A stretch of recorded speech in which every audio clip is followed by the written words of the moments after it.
Pat, run the intro, bro. Yep. Okay. Yo, what up, everybody? This is the Arcade Tokens, and this is another episode of Games That Define Us. Pretty much a gaming talk show where we talk about all the nostalgic games that we played growing up. Our guest today is the hilarious Big Irish J. What up, man? What up? What up? Thanks for having me. I've never seen anyone rep Boston to the fullest. Like every drop of blood in your body is Boston to the core. When's the last time you've been? I was there March. I was there from the beginning of March. I was supposed to be there for 6 weeks doing a run of shows, and March 15th, the half of them got canceled. So St. Patty's Day, March 17th, I flew back. That was how I spent St. Patty's Day, which is awful.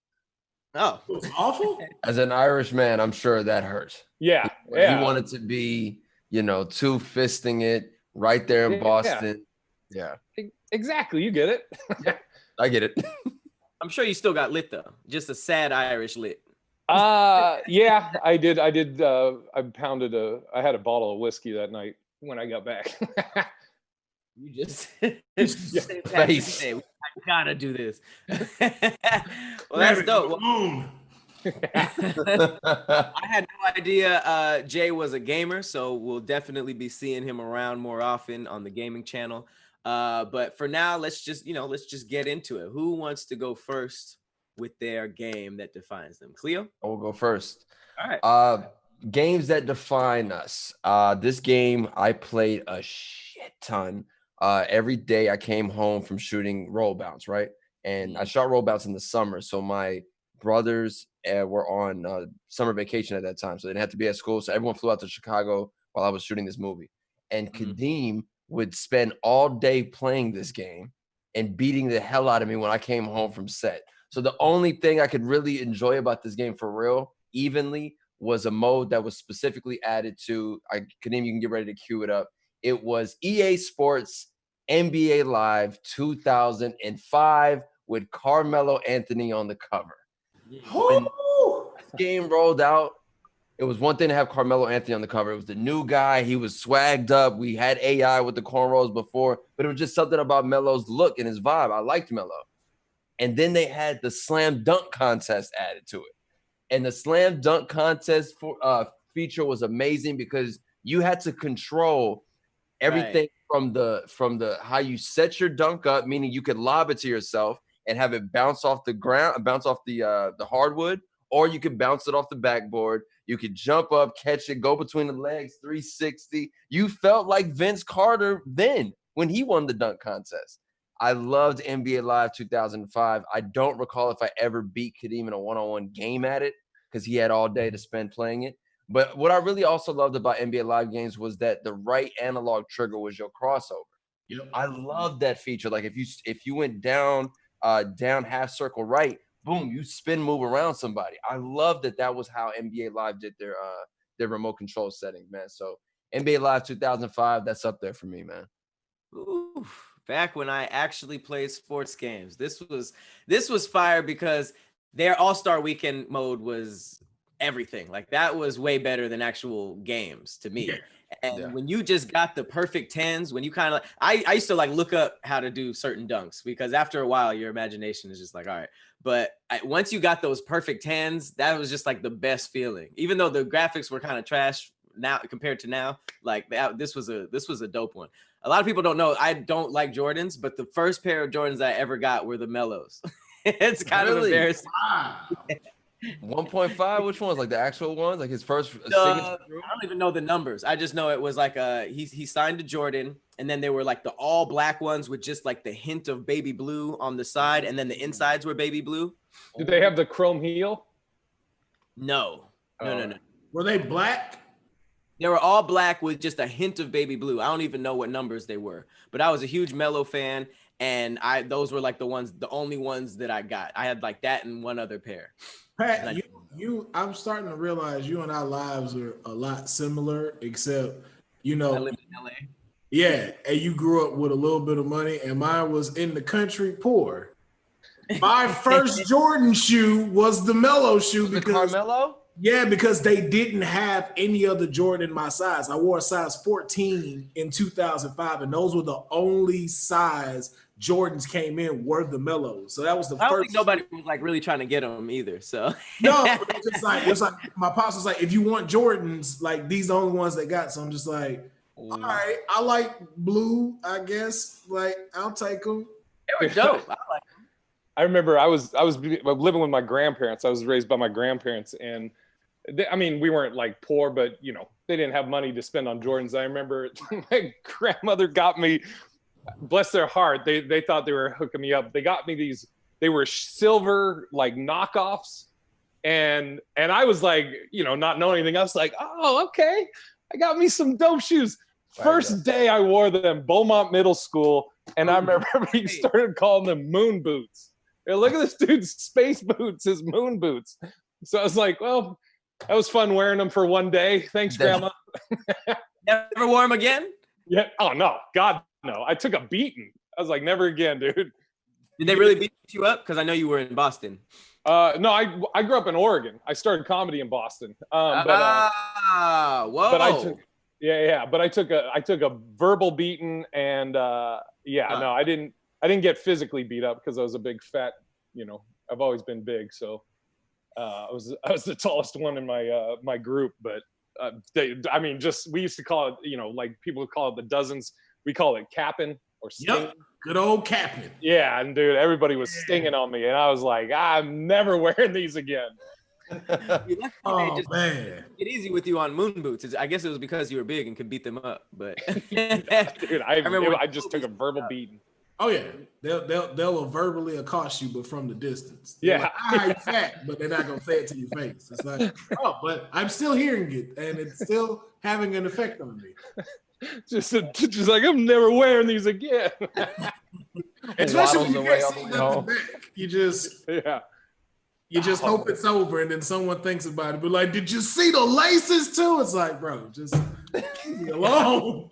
This was a really dope time in gaming, like especially for sports, because I feel like now there's like one game for every sport. There's like one like game for, and they're all the same. Every year you pay $60 for like some slight tweak.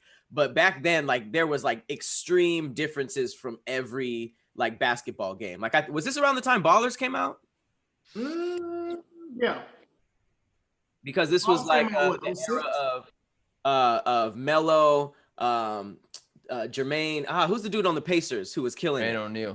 Jermaine O'Neal. Like there was like a cool like three people, Stephon Marbury. There was just like a group, like an era that just were like in all the games, and they were just like the popping crew. And I don't know why that like translated to gaming better, but it was a cool little era. Well, this is the time that like that resurgence of like NBA was back in the forefront, because you know at first like it kind of fell off after like the Jordan, Kobe, Shaq stuff. It was kind of like a little bit of that bleakness, but then you see all this new talent resurge, and like LeBron James, Carmelo Anthony, even like Kobe starting to do his thing. And even at this time, like the team I used to play with, the Miami Heat, like Dwayne Wade, Alonzo Mourning, and Shaq as the big three, it started to bring back the NBA more into television. And so having the games complemented too was just even better.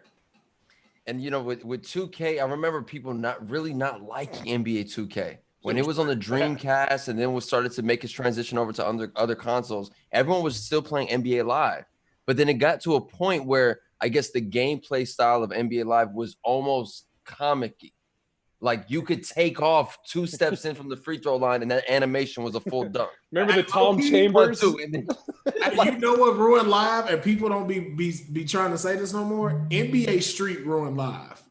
Oh, come on! NBA Street was dope. Yeah, because we play it, Irish J, all the time, man. And it was literally the same thing when you started to see it. And now this started becoming to the era where people wanted to see things more realistic. They were like, yo, I want to see it like it's a real NBA game. Me, I couldn't stand that shit. I hated the camera of 2K, had a flip and turn. I was just like, yo, this shit is trash. Like you said, that's why we stayed in Live, but they won out. Live, you know, eventually had to try and keep up, but it didn't. And I think really because of NBA Street. For me, my thing with Live is I always preferred Live because of the control. Yeah. Like you were saying, that dribble stick was, because 2K you were shooting with with what to me was the dribble stick, and I'm like, I need to do the crossovers. Like I know I go right, left, that's the crossover. And now if I push up, I'm not stepping back or anything. I'm shooting. I never liked 2K because of that right stick. I'm like, let me just dribble. Let me live my life. Right. I just want to be me. Yeah. My life. That is funny. Like until you brought back that crossover stick, it does, like now that I think about it, just having a crossover button just does not hit the same. Just like pressing square to do it, like it just don't hit the same like that. It's just like they're holding a remote right now, knowing that right analog stick. Yeah. Boom, one step, stutter step, and then pull back. It was so legit. It was like basketball's hit stick. Remember when hit stick first came out in Madden? That was like basketball's hit for sure. Yeah, man. So that was the one for me. NBA Live 2005, man. What a time! What an era! I don't think we'll ever see NBA Live try to take over what 2K has become. I didn't know that they were still releasing NBA Live titles. They stopped, and then people were like, "Yo, y'all need to bring back NBA Live," and they're like, "All right, we'll bring it back." No, we go still. There was the NBA Live 2019. The cover athlete, Joel Embiid. Yep. 2018, it was the Streets versus the League, and it was James Harden on both of those covers. 2016, Russell Westbrook. 2015, Damian Lillard. 2014, Kyrie Irving. And then 2011, we'll stop there, a young KD while he was still at the Oklahoma City Thunder. So Live had a fan base somewhere for them to keep dropping it. We were playing it. There was like 10 of us. And so when you would go online, you'd be like, "Hey, what's up, Frank?" You knew everybody that was there. Was literally like, I think they put the numbers out of one of those. It might have been 18 or 19. And it was like the numbers of what was sold was, I honestly think it was like under 1,000. It was something crazy that you're like, what? Damn. Yeah. It was just had it on lock, man. Yeah. Under 1,000 games sold. It's like, all right, as soon as you get those numbers, it's like, everybody pack it up. This is pack your stuff up, everyone. This is over. We tried, everybody. We really tried. Maybe next year. Yeah.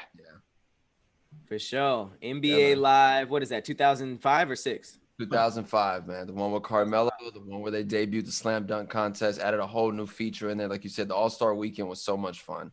But yeah, it's up there. Your creative player, even they creating your player then at that time. Think of all the influences you had. You had One. You had all the NBA stars that you were a fan of. So your creative player was the shit, bro. You had AI's crossover, Kobe's pull-up. It was amazing.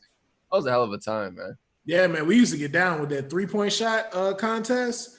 That was like those all like Pat mentioned, them all-star games. You didn't even have to play the full game. You could just go there and just have so much fun. And I remember when you were talking about the dunk contest and throwing it up, and I remember like it took forever for me to figure that out, to throw it up and catch it. Yeah. But then once you did, like the feeling of accomplishment, you were like, you're like calling me, "I did it! I caught it! I fucking did it!" Oh yeah. The worst thing was when you did everything right, but then the timing was off. So you were going all around, blah blah blah blah blah, and then you hit it and it just fly off or it gets jammed, and you're like. And they hit you with that one. You got to sit through the whole animation again, him walking back to the bench. Oh, man. Embarrassment.